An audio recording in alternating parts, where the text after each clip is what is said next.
Today, we're going to pop the hood on a true corporate giant. We're taking a deep dive into the massive turnaround happening at Advance Auto Parts, one of America's biggest auto parts suppliers, and figuring out just how they're rebuilding their engine while it's still running.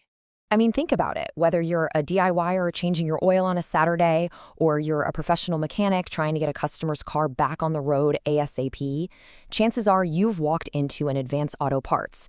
They are a huge player in the automotive world. And when we say massive, we're not kidding. As of early 2026, they're running over 4,000 stores. Now, that is an incredible footprint, but it also creates this enormous challenge. How do you manage all of that effectively? And that really gets us to the heart of the story. How in the world do you turn around a company that big? It's kind of like trying to turn a giant cargo ship in a really narrow channel.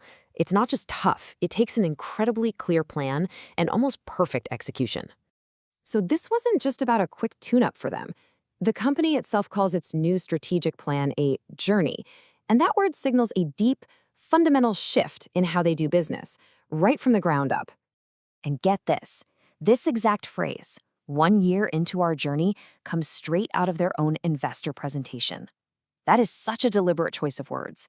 They're telling everybody, hey, this is a long-term reinvention, a complete overhaul, not just some short-term cosmetic fix. So here you can see the old map versus the new one.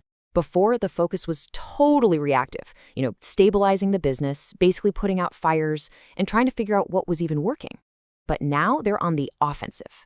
They've got a clear plan to actively drive growth and operational excellence. So what does this new game plan actually look like? Well, it all comes down to getting back to basics and just absolutely mastering the fundamentals of the auto parts business. Let's break it down. The company built this entire turnaround on 3 strategic pillars. You can really think of these as the main load-bearing walls of their whole strategy. If just one of them fails, the whole structure is at risk. And what's really brilliant about this strategy is just how simple it is. It all boils down to 3 key areas that totally define the business: what they sell, how they sell it in their stores, and how they actually get it to the customer. So let's look at each one. First up, merchandising. Okay, this is about way more than just stocking shelves. It's about using data to have the right parts for the cars in each specific neighborhood, sourcing them smarter to keep costs down, and then pricing them competitively while still protecting those profit margins. Next, store operations. This is really where the rubber meets the road. I mean, having the right part doesn't matter one bit if the customer experience is terrible. So they're redesigning how the stores operate to be more efficient, they're strategically opening new spots, and, this is crucial, they're training staff to give top-notch service to both DIYers and the pros. And that third pillar, supply chain, is the powerful engine that just drives everything else. For a mechanic who needs a part right now, speed is everything. So they're expanding their network of hubs, making their warehouses way more efficient, and optimizing all their logistics to get parts delivered faster than ever.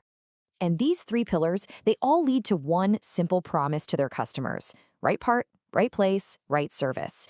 It's just a clear, powerful mantra for the entire company, from the person in the distribution center all the way to the front counter to rally behind.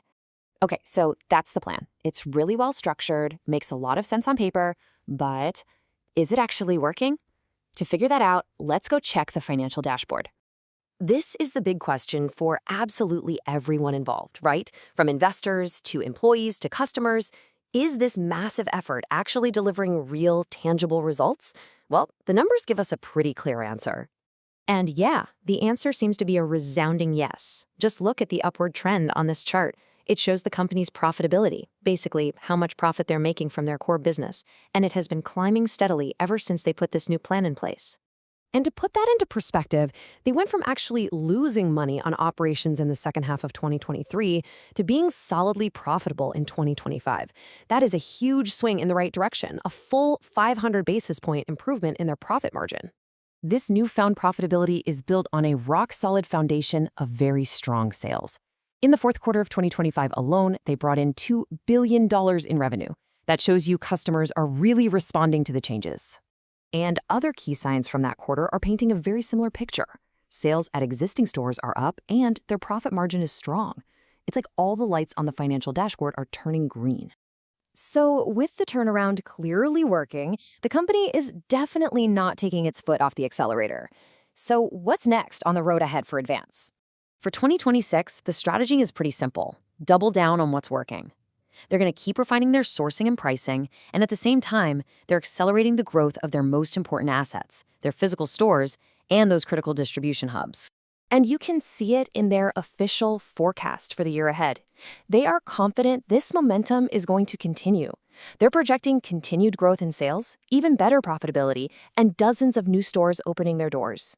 So, the turnaround is in full swing, and it looks like the company is firing on all cylinders. The big question now is, can they keep this momentum going and really shift into a higher gear to leave the competition in the dust?